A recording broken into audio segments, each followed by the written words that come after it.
So that was my first day at Harvard. Wow. It's not that I was not smart. Right. Because you're, and I read part of your book. So you were a genius, and you are a genius level. But when you are surrounded by people of equal caliber, your game goes to a different level. Right. But then it's like everyone is steel, and steel sharpens steel, and your game goes up, and you become as sharp as they are, or sharper, and it goes, it keeps mounting, and that told me something about the importance of creating a high performance ecosystem. There was something that my dad once told me later. He said, if you want to have high performance, then hire eagles, because only an eagle can fly like an eagle.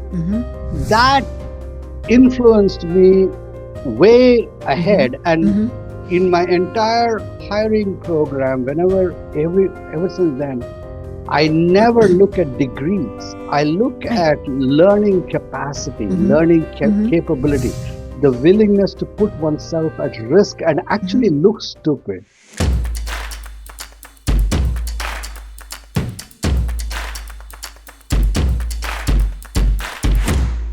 Good morning. Good morning. I am Deb Krier, and I am passionate about giving professionals the tools that they need to make themselves and their businesses as successful as possible. And I am so excited today because we're going to be talking to a gentleman who, to say he has a busy life would be an understatement. He has done so many incredible things and continues to do them. So please join me in welcoming Dr. Ravi Iyer to our program today. Welcome, Dr. Iyer. How are you? Thank you, Deb, for having me. It's a pleasure. Great. Well, let me tell people a little bit about you, and then we will jump into this. So Dr. Ravi Iyer, MD, is a TEDx speaker, an author, coach, and president of the Reston Town Center Toastmasters Club. He is a renowned expert in personal and professional transformation. As CEO of Eye-yer Focal Point, the Eye-yer Clinic, and Active Power Inc., he helps high-achieving individuals, including C-suite executives, entrepreneurs, celebrities, and athletes, unlock their full potential through mastery of inner silence. His acclaimed programs, such as the Art of Living Leadership and Cognitive Alignment Workshop, empower clients to break free from limiting patterns, achieve clarity, and cultivate purpose-driven lives. Specializing in rapid mindset shifts, Dr. Iyer guides individuals from a consumer mindset to a creator's perspective, enabling decisive action and freedom from mental clutter. As a podcast guest, Dr. Iyer delivers actionable insights on mental clarity, work-life balance, and aligning life with core values, inspiring listeners to embrace change and achieve deeper fulfillment and success. And what his bio doesn't say is that the medical school he went to is that little place called Harvard, right? And he is the author of many books, including The Art of Viral Speaking and Squirrels in My Brain, which is how to create neuro-aligned super teams. So again, Dr. Iyer, welcome. Thank you. That was a pretty long bio. I actually did my basic physician's degree from India.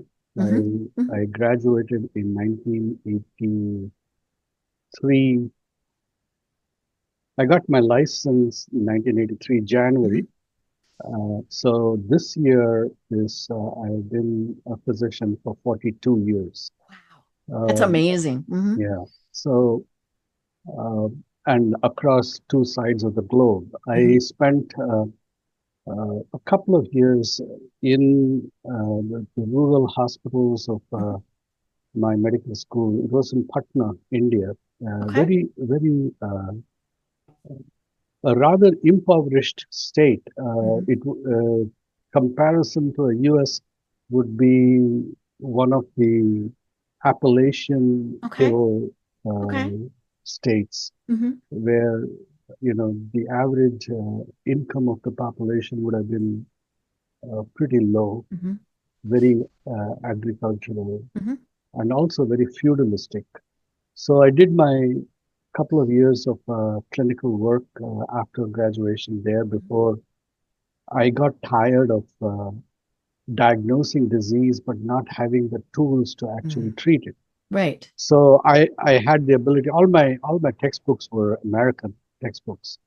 So I knew enough to diagnose the disease, but then I would have to say, I'm sorry, but the medicine for this is not available, or surgery for this is not available, or you need a heart valve, but we can't give you a heart valve, and things like that. I got very frustrated having to constantly do that rote. And so I abandoned medicine and I went into basic research. I was good at both sides. Okay. Which is unusual because most medical students are either good in the scientific disciplines or they are good in the clinical disciplines. They are very seldom are they comfortable straddling both sides. And I was very easy for me to move both ways. So I just switched and I had no regret. I went and did a doctoral degree in biochemistry, molecular biology, and immunology. And that I went and got admitted to the All India Institute of Medical Sciences in New Delhi. And that's where I got my degree. I was working on tuberculosis and leprosy. So I was studying the immunological basis of how the body destroys these organisms, because while the vast majority of people with leprosy don't get cured by themselves, there is a very small population of people. Every now and then you'll find somebody who gets infected with leprosy and then is able to mount a defense and actually cure themselves. Wow. Yeah. So something internally. Something in their body gets triggered and they are able to successfully eradicate the bacteria.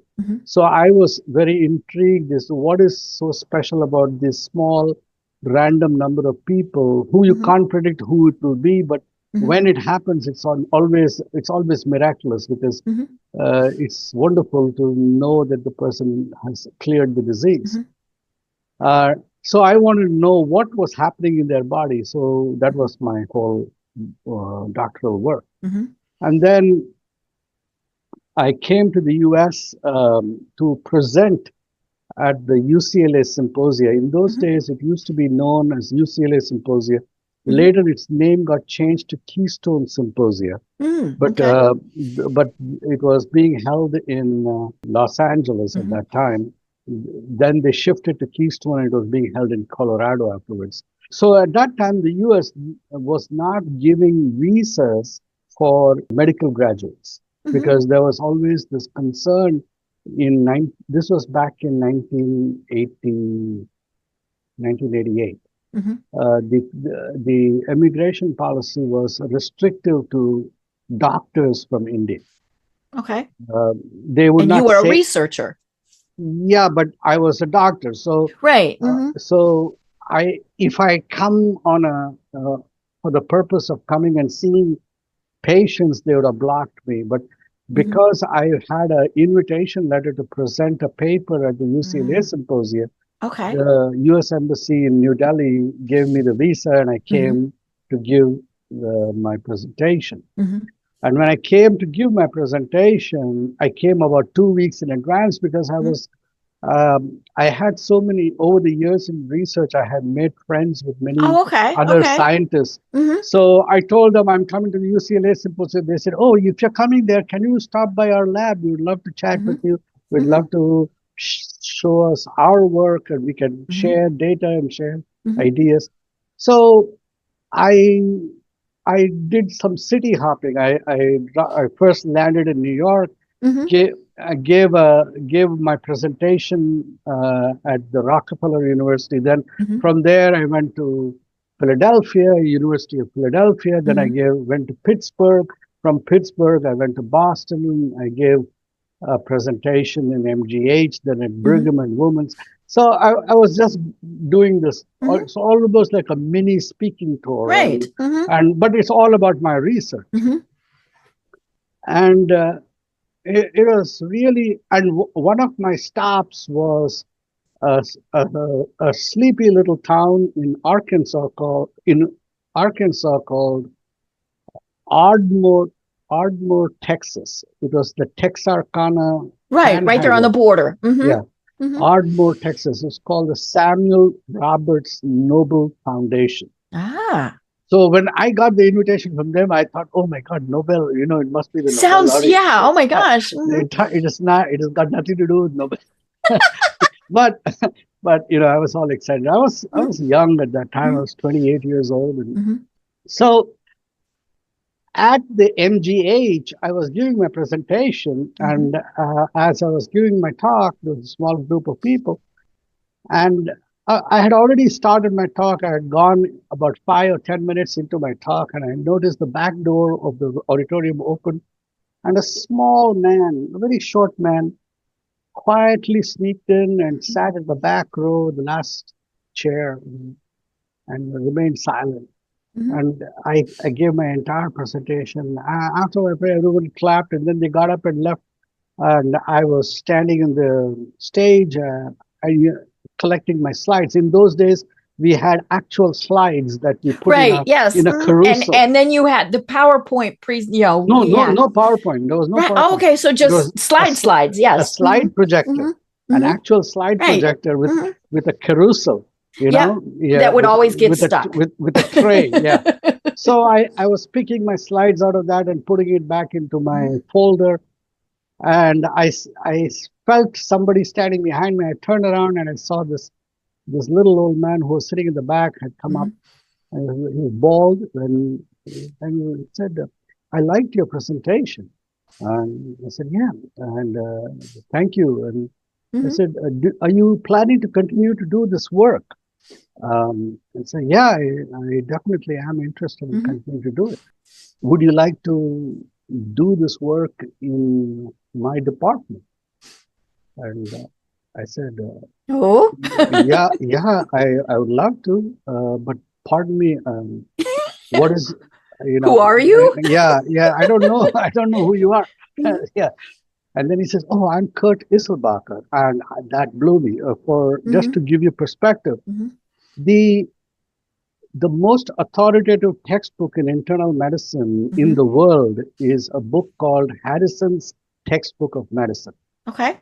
And in 1988, the edition that I was studying at that time was the 12th edition. Kurt Isselbacher was the senior editor of the Harrison's Textbook of Internal Medicine. He was the editor of the book that was my Bible. And I was standing face to face with him, and he wanted you. He wanted me, and like a stupid guy, I said, "I would love to, but I still have a few more." I've got some more things I have to do. I got a few more universities to attend. Do you mind if I give you my answer afterwards? He'd probably never been turned down. No, I didn't turn him down. I postponed. But that's true. Yes. Yeah. But I don't know what came over me. I just said that. I blurted that out, and he said, "Oh, absolutely. Yeah, give me a call when you finish your tour." So I finished my tour, and I called him up, and I said, "I finished everything. I would like to join your lab." So he says, "Sure, go ahead. I'm going to transfer your call to the front desk, and Rhoda will take some we'll get your paperwork done." Yeah, Rhoda will take some details from you, and she will mail your paperwork. So I said, "That's okay, thank you." And that's it. And then I'm done, and I caught my flight back, and I went all the way back to India. 2 weeks later, I get from Rhoda, I get a whole thick envelope with a full paperwork for getting a J1 visa. And the interesting thing in that visa was, it said in that alien of exceptional ability 2-year return clause does not apply. Wow.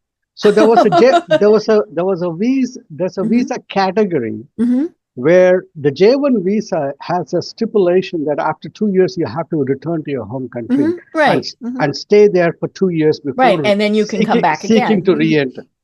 So, but this one, she had it stamped from Harvard, and I didn't know Harvard had that power at that time. I don't think it has the power now in this administration. No, those things have changed, but that's But in those days, Harvard could actually say that, and the embassy would say yes. They just went okay.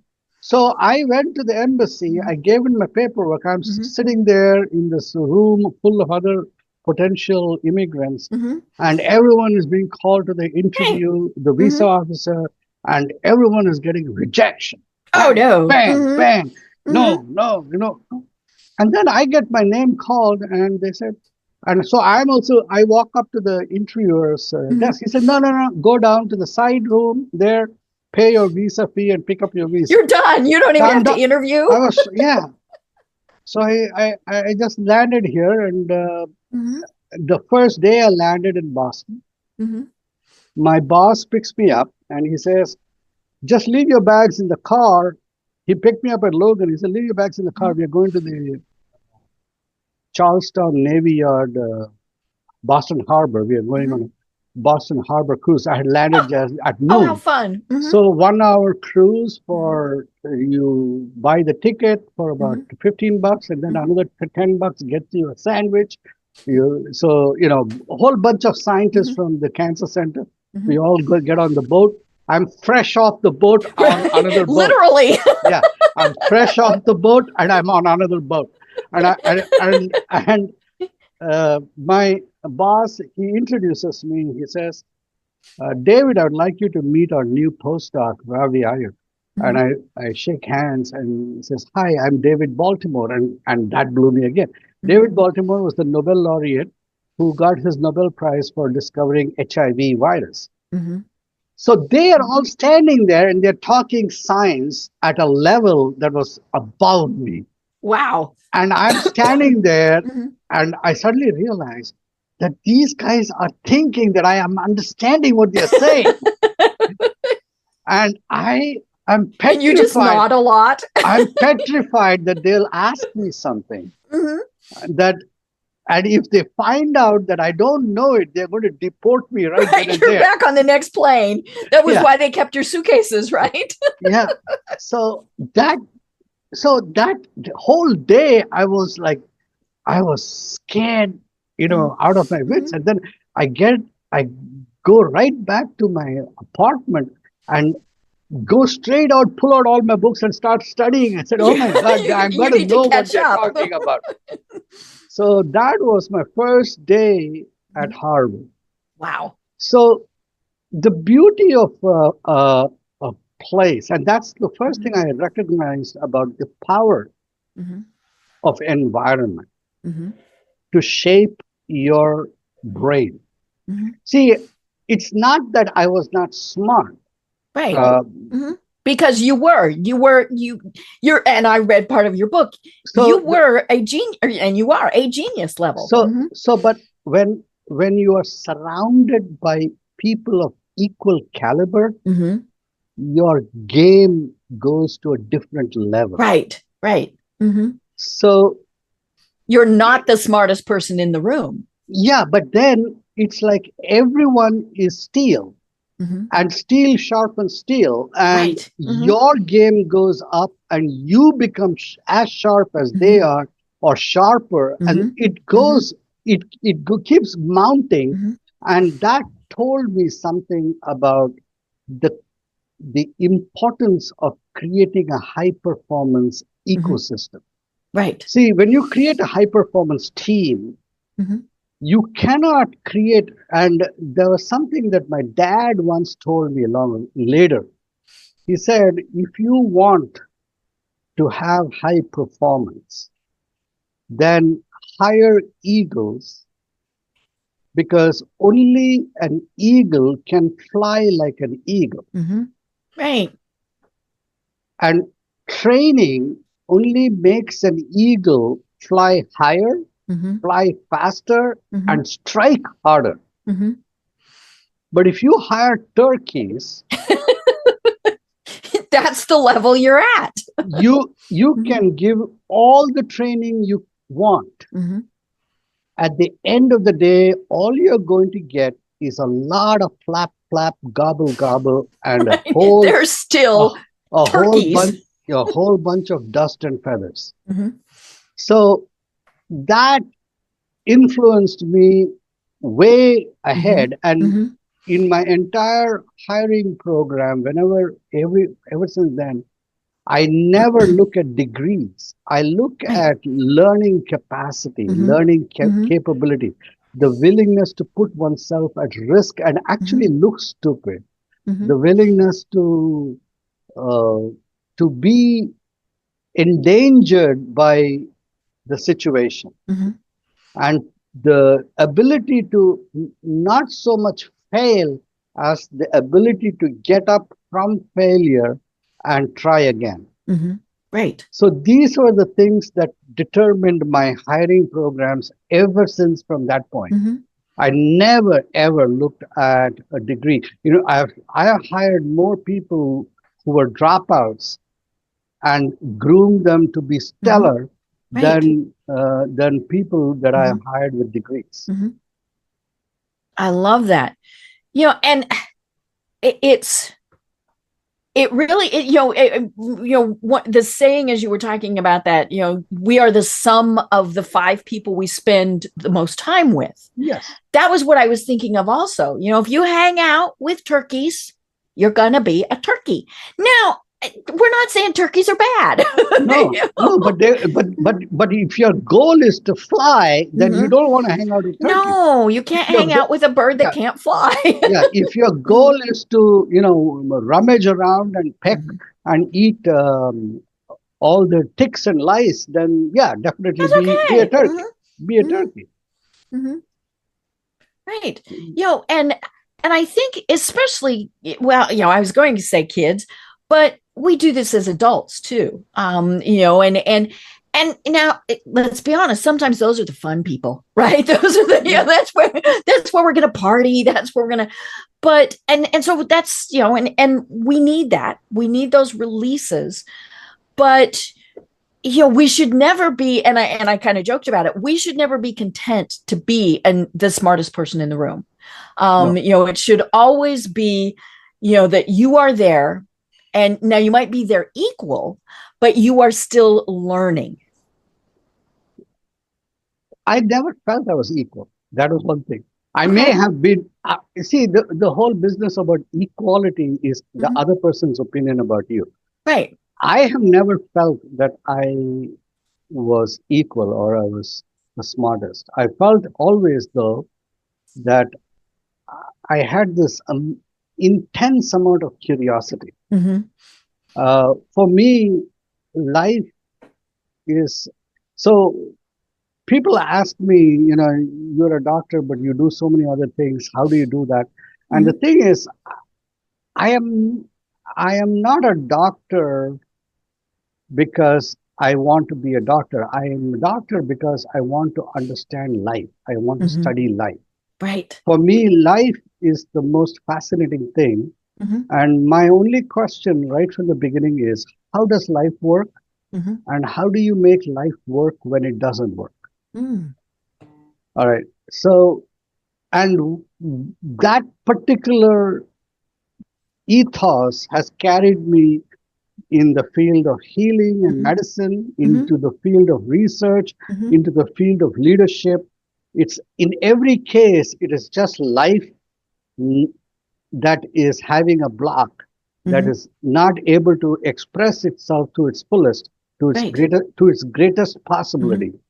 And the participants of that chapter are stuck, and you are either the stuckness is because of a biological problem or a pathological problem or a psychological problem, or the stuckness is due to an organizational problem or a cultural problem. But in every case, it is life that is not able to manifest to its maximum possibility.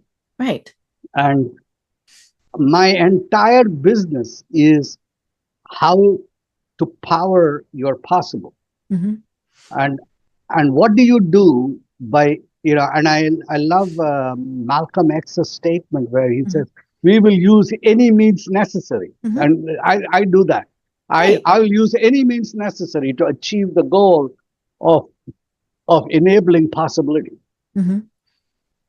And in that search of what makes life work, that has taken me across the board, from medicine to basic science, Mm-hmm. to organizations, to dog training, to writing books, Mm-hmm. to public speaking. In every phase, it has always been, how does life work, and how do you make it work when it doesn't work? Right. And it comes back to what you were saying before. It's that innate curiosity. And, it's the little 3-year-old saying, why, right? And the bad thing is, as we get older, somehow that we don't have that as much. And maybe it comes from being told, stop asking why, just go along with it, do whatever. No, it is partly that, but it is built into our DNA to lose that. Mm-hmm. And I'll tell you why. Okay. Why? Let's go to the animal world. Okay. A lion that is crouched in a hunt. Mm-hmm. What is the most important thing for that lion at that moment? It is the ability to predict where the prey animal is going to appear. And to help itself in that prediction, it uses its memory of prior encounters, right, to create a mental map of the scenario that would predict when that deer or the wildebeest is going to cross its path. It's going to the water. It's whatever it is. Yeah, this particular scent coming in the wind is going to tell me that the wildebeest is this far away, and so on and so forth. So in this manner, it uses its memory of prior impressions from its sense organs to build an anticipatory strategy that will predict where the wildebeest is going to appear. Right. And it does it for the only purpose of securing the advantage of its meal. All right. The wildebeest, similarly, is doing the same thing. Right. It wants to survive. It wants to survive. It wants to predict where the lion is hiding, and it does the same thing. Implicit in this prerogative of struggle for life, we build pictures that preclude the why question of our life. Okay. We just kind of have it set. Yes. The lion is never going to ask, why does this scent smell this way each time? It is going to say, oh, it smells like the way it smelled yesterday. It just is. It just is. The isness of our past experience determines the prisons of our world. Ah, okay. Each thing that is so prevents life from showing up any different way. Because it is so. So and so is a horse's ass. So and so is a nice person. So and so is the isness of who we are, of all the isnesses of our life, box us into a particular mode of life. And that particular mode of life limits the options available to us. Right, because we refuse to see that there is something different. Correct. And those options that are available to us become constrained, and it also becomes the same way each time. As a result, we will find ourselves repeating the same patterns. We keep hiring ourselves into the same job, keep getting the same kind of boss, keep dating the same kind of person. Right. It is always, and it is all those similarities, the repetitive themes of our life comes out of the isnesses of our life that box our options. Okay. So let's put it this way. When each preconceived notion that is built into our brain as constructs, they are the descriptions of a past moment. They are not the experience of the past moment. It is like going into a restaurant and saying, instead of eating the meal that is placed in front of you, choosing to eat the description of the meal, which is the menu. Okay. People live their life eating the menu, not exploring, never experiencing the meal. And then they wonder why their life lacks joy, lacks spontaneity, lacks the excitement of newness. Why every day is just the, oh yeah, same old, you know, or same shit, different day. All these statements of our life are basic allegories for the fundamental isness of our life that boxes us into the prisons that we are.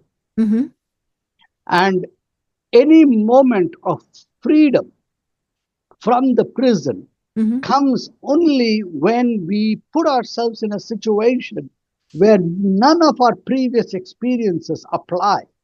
Okay. When we jump off a cliff in a wingsuit and say, wow, I want that experience, because we have never done that before. So there is no prior there is no prior box to put that experience in. So this is the essence that traps people into constant pursuit of variety. When they realize that the variety of life is got nothing to do with the newness of the experience, it is just to do with the presence of being present to the experience rather than being present to your description of the experience. So how do we get out of that? Because we hate change, right? That's kind of one of those things. We hate change. So, even if where we are is not good, we hate change, and more importantly, we hate the unknown. So how do we break out of those patterns? Because the unknown is scary, because it is unpredictable. Right. And anything unpredictable has the potential to do injury to us. Right. Mentally, physically, whatever. And that is so hardwired into your DNA from millions of years of evolution. We're protecting ourselves. You can't get away from it. The first thing is to recognize that you are not a single person. You are a binary person. You are two people. One is the person who experiences. Okay. And the second is the person who describes the experience. The problem is the person who experiences existed when you were born, and you had no library of descriptions. Right. And as you built the library of descriptions, you started depending more and more on the description, and the description determined the way you experience things, and that experience, that described experience that was experienced, strengthens the description even more, which then reinforces the next experience, that reinforces the same description, that reinforces the next experience, until finally experience recedes into the background and all you're left with is a description.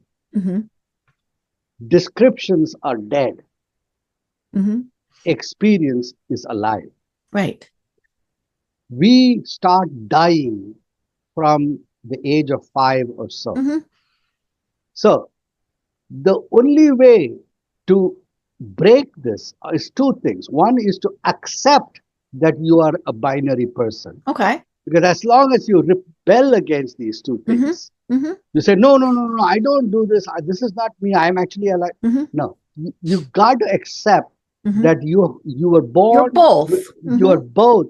And neither is better than the other, but one offers you freedom, the other offers you safety, and the two cannot coexist equally.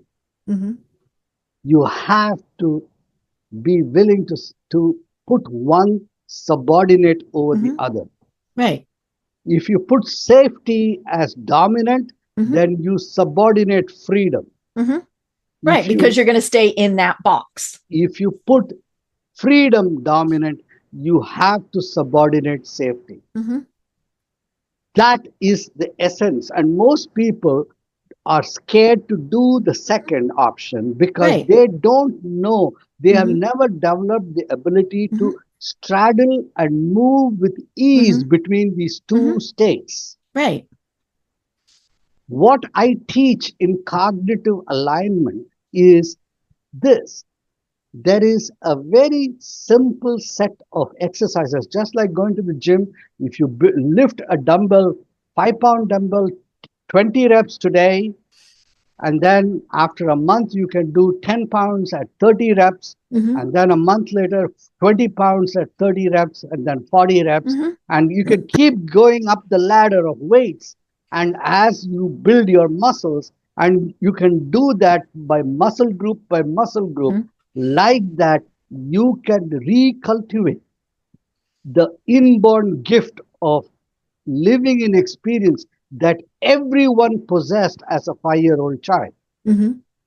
And they have lost touch with it. And all you have to do is 5 minutes of observation every day without narrative. Okay. The tendency to have a narrative is automatic, but because you want to explain. Yeah, but the willingness to give up narrative is the first step.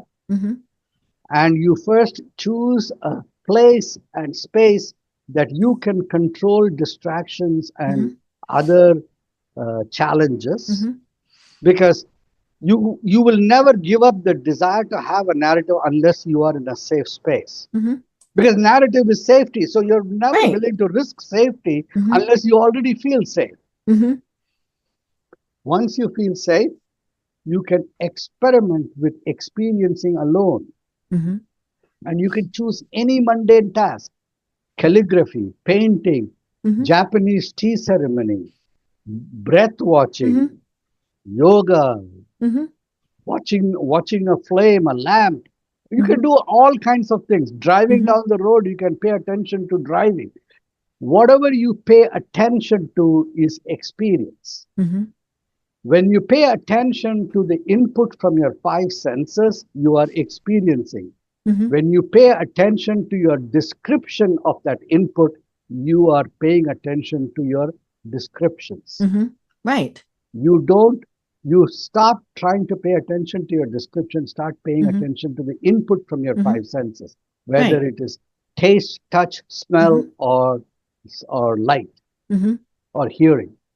And in this process, you will enter a period of focused, concentrated attention. And at some point, you will break through into a psychological state called a flow state. A flow state is a focused, unipolar direction of attention that shifts your concept of time and space. Because time and space is actually a description. And once you will actually feel the expansive sense of being. Musicians experience it, athletes in the runner's high. Yeah, runners high, tennis players. I'm in the zone. Basketball players in the zone. Football players. And when you are in that flow state, you will see options that were invisible to you. Uh, Tom Brady, when he is in the flow state, sees where the gap that is going to appear before the gap appears. He's able to anticipate it. Because it is not a conscious, he is, what happens is his sense of being expands to cover the entire zone of field in front of him, and it includes the being of every player. Therefore, he becomes hypersensitive to the movements of every player, right up to their subconscious triggers that they indicates their movement before they even begin their movement. So there's a part of his brain that actually senses where that opening is going to come. And he throws the ball there and gets caught. And he usually does really pretty well. So, but that's a flow state. You can acquire the skill to enter a flow state at will. It is a skill that you learn through focused attention. And when you get people say, oh, I want to get it in a month. Well, you don't get a six-pack abdomen and a ripped body in a month. You have to work at it. You work at it. And if something as gross as muscles and a physical body still takes you 12 months to acquire it, you think something as subtle as your mind that you have willfully trained in a different direction for 40 years, you're going to turn it in 40 days? No way. Right. But you will. You give it time, give yourself the benefit and the grace of a trained coach, and someone who has already been the path and who has gone to the other end, who can guide you on the steps and can anticipate the pitfalls that you will experience before you experience them, right, and steer you around them. Such a coach can take you the distance and get you to the point where you can become a master of the flow state. And once you're a master of the flow state, you're a master of anything you touch. Anything you do, you will do perfectly. Right. And you can do the things like I do, go do research, go write books, go speak, and move from one to the other in a single day without hesitation, because you are actually in perfect sync with reality around you.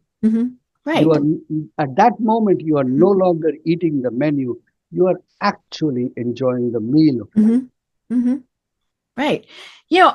And I love that you mentioned that there are pitfalls and things. It's kind of like peaks and valleys, right? We're not just continually going up. There's going to be setbacks. And that's usually then where somebody says, nope, not working. And they stop. Yes. And you need someone who has been that path to guide you. To also, the other thing is, progress is never linear. Right. You will make progress and then you will plateau. You may not pitfall, but you will go through a phase where you may not sense any progress at all. And what I call that phase is, I call that underground growth. So I have a favorite analogy called the bamboo forest. So when you plant a bamboo shoot, bamboo you plant by taking a piece of root and you bury it in the ground. And then when that root then germinates. So when you plant that, you water that place, nothing grows. 1 month passes, nothing happens. 6 months passes, nothing happens. 1 year passes, nothing happens. And it goes on for 5 years, nothing happens. And then on the 5th year, a shoot breaks through. And then in 90 days, that shoot grows into a bamboo pole, 100 feet tall in 90 days.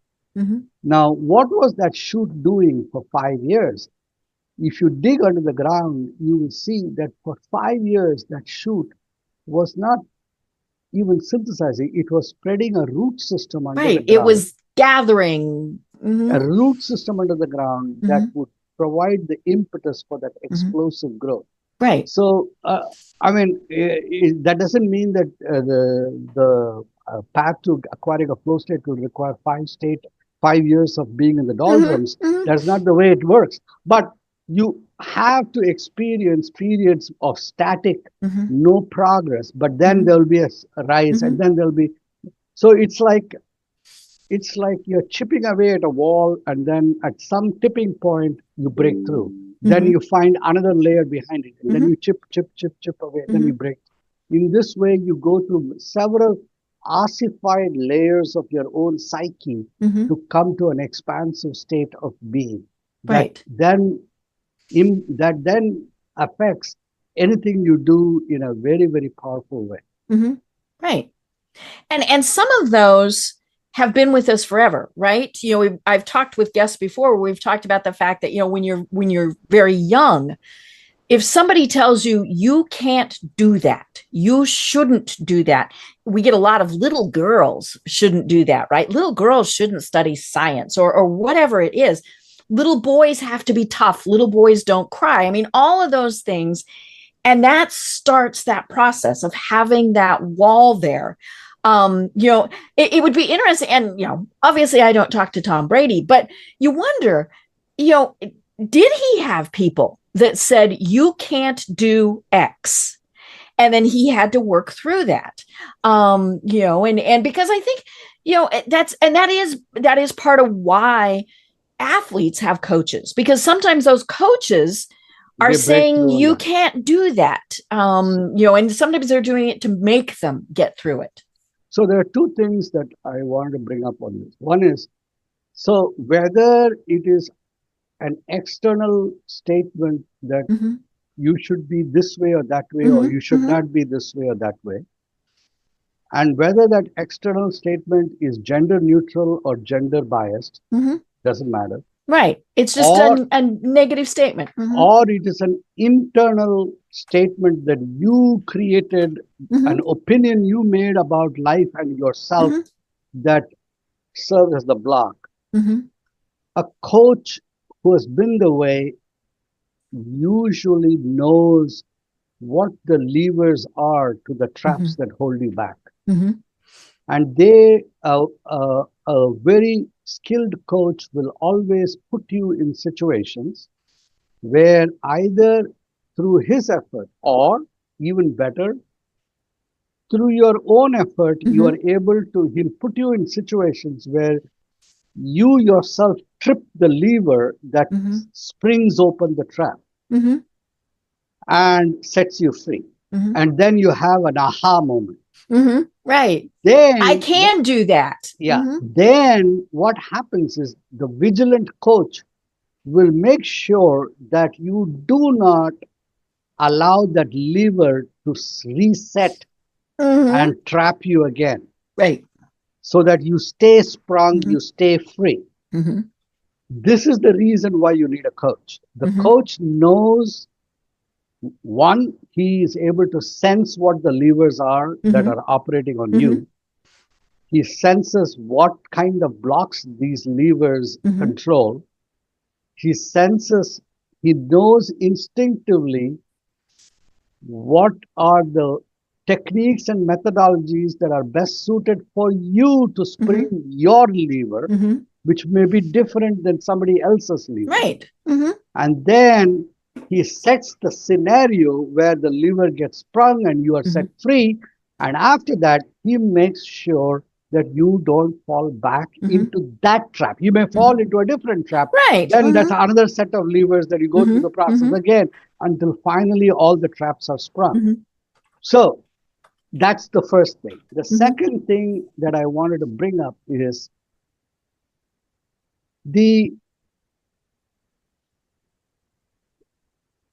there is something to be said for the miracle of genetics. some people are blessed, just like some people are good in math, some people are good in language, Right. Um, some people are blessed to not make many limiting statements about themselves. And when you find such a person, you just celebrate that and you run with it, just and treat it just like somebody is a natural prodigy playing the piano at 4 or a violinist at 3 years old. It's a gift. Such a person is gifted. So the life is so wide and so vast in its varied presentations that gifts come in so many flavors in so many ways that one form of a gift is the gift of lack of self defeat or lack of self limitation, and that's an enormous gift. And people who are blessed with that gift, for whatever reason, you never look a gift horse in the mouth. You just take it and ride it. That's it. Right. And so and we're amazed when we see people like that, right? And we say praise to the Lord for that, and then move on and try to make sure that gift translates into something meaningful and impactful for the world.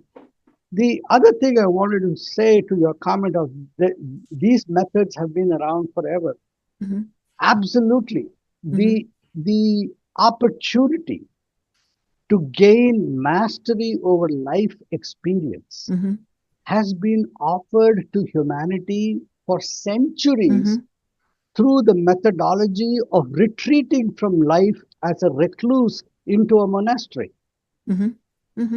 People have gained vast mastery over the unpredictable nature of life by retreating from life and spending years and years and decades in a monastery, cultivating their inner resilience and inner focus, and then coming out to preach and save the downtrodden masses. And that has always been the case. We have plenty of experience with stories all the time. In today's world, people are asking, how can I gain some level of mastery or life experience while staying in life? Right. I don't want to retreat and hide. I cannot retreat. Right. I can't give up my attachment to family and my children and my society and my community. Or I have a duty that I see that is, I will be doing a number of people injury if I just disappear. Right. And the amount of injury that I do by doing such a disappearance is likely to psychologically impact me sufficiently that it will block me from any progress that I would make. So how do I gain mastery over life's experiences while staying with my hands? While having life experiences. Yeah, while having. And the only strategy for that is to retreat internally while you are engaged in life. Right. And the method of observation, practicing it for 5 minutes, then extending it for 10 minutes, initially in a controlled environment, you shut the door, turn the music off, shut off your phone, and you have 5 minutes of privacy time. Then you expand that to 10 minutes, then you expand that to 30 minutes, then an hour, then 1 hour of secluded time. Then you say, okay, now I'm going to try to do it for 5 minutes while I'm actually at work. Then I'm going to do 5 minutes while I'm moving from person to person. Then I'm going to try to see if I can actually zone into a flow state while I am in the midst of a conversation. And then finally, you get to a point where you go through an entire day internally segregated, but externally engaged. And that is when you become Tom Brady on the Super Bowl of life. Right. Oh my gosh, we could go on forever. I mean, this is just so interesting. Because then, of course, my next thought, and we have no time to discuss this, is now what happens to someone like Tom Brady when he can't do what he was doing? So he's no longer the quarterback. So that analogy is not exactly accurate, because the person who gains mastery on his flow state gains mastery over the way life presents to him. Okay. So he just moves to the next thing. He just moves through life always in a flow state. Okay. He does not have Tom Brady's skill is location dependent. Your analogy would apply if you were able to go into a flow state only when the room was shut down. And in a closed environment. But once you develop the ability to take your skill and apply it to everyday actions, then you have broken free of the limitation of the environment with which you manifest your flow state. You manifest your flow state as an essence of your own being. Right. You are not defined by being whatever that role is. Just as you don't go through life saying, I am a man, or I am a woman, I am a woman. Or you don't go through life saying, oh, I am breathing now. And this is an ingoing breath and that's an outgoing breath. It is natural. It's just it is a natural state of your self-expression. There is no questioning it. There is no reminding of it. There is no, but you are always in a flow state because you recognize that as yourself. And you then recognize this ability to create a narrative as an instrument that obeys the flow state. I'll give. There was a monk in India who gave me the key to unlocking this paradox. I was 22 years old and I had gone to my father had taken me to a monastery in southern India. And this monk, I asked him this question. I said that, I asked it from a spiritual aspect. I said that, this spiritual state of absorption and this spiritual enlightened state, does it come through chanting or singing spiritual songs and hymns and things like that? How do you get it? So he said, no, if you chant hymns and sing songs like that, you'll only become a good singer. Or if you give lectures on the scriptures, you'll only become a good storyteller. You will not acquire enlightenment. Or you will not acquire the ability to stand grounded in the flow state. And I said, then why do people teach this? He said, the child, when it is in fever, and it is in the delirium of fever, the mother will give it medicine, but the medicine is bitter. So the mother mixes it with honey and sweetens it so that the child, it becomes palatable to the child, and the child will take the medicine. And that, so we bury the lessons that will take you to the flow state by mixing it with all this stories and we sweeten it. We sweeten it with these methods. And then he looked at me and he said, so you want to drink straight from the bottle, do you? And I said, no, but I really want to not have any confusion. So then he remained silent, and then he said, did you see the statue of the saint inside the temple? I said, yeah. So I said, what goes into your mind when you see that statue? I see the granite statue. It is very intense. The expression is alive. I feel that I'm actually standing before someone, some power. I can't move my gaze away from it. So he says, so you see the person but you don't see the stone, do you? Ah. So I said, what do you mean? Mm-hmm. So then he says, the when you see the saint, the stone disappears. When you see the stone, the saint disappears. Mm-hmm.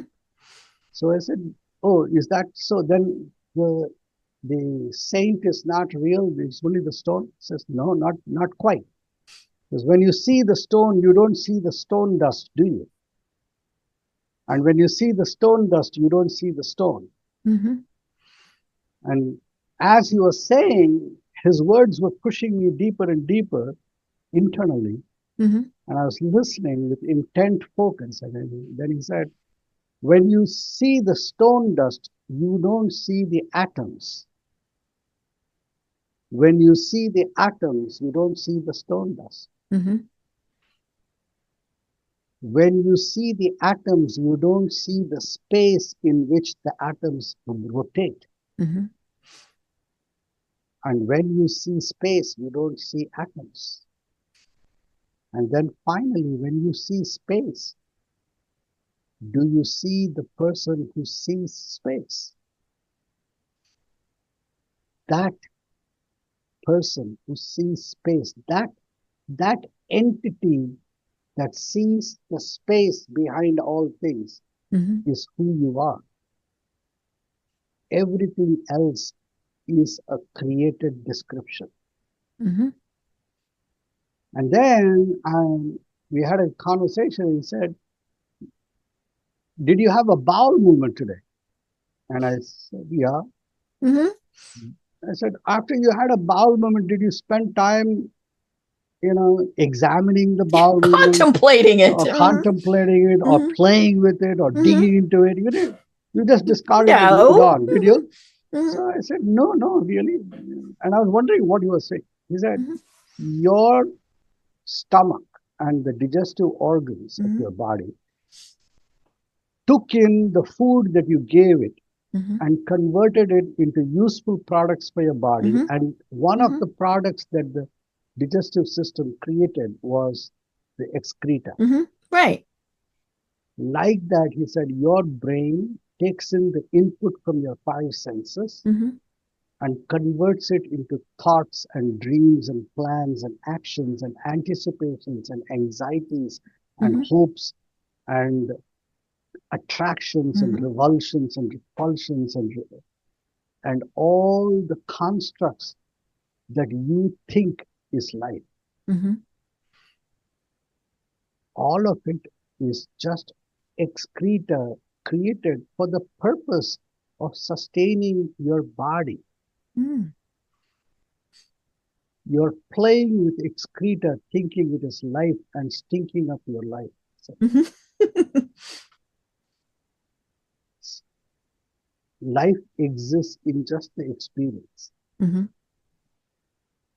So when you teach people to separate these two things, you give them freedom. And once they have tasted it once, they Mm-hmm. know where to find it. Right. They'll Mm-hmm. keep going back. Mm-hmm. The reason people don't find freedom is because they don't know how to recognize it. Mm-hmm. It is there in them all the time. Mm-hmm. Wow. This is absolutely incredible. And we have to continue this conversation. It's been so interesting. But we are at the top of the hour, and so we will have you on again. But you are, as I mentioned, an author. You are a keynote speaker. You do workshops. You even do a college prep program in addition to everything else that you do. And so if someone says, hey, I want more, how do they find you? Come to my website. It's www.driyer.com. Very easy.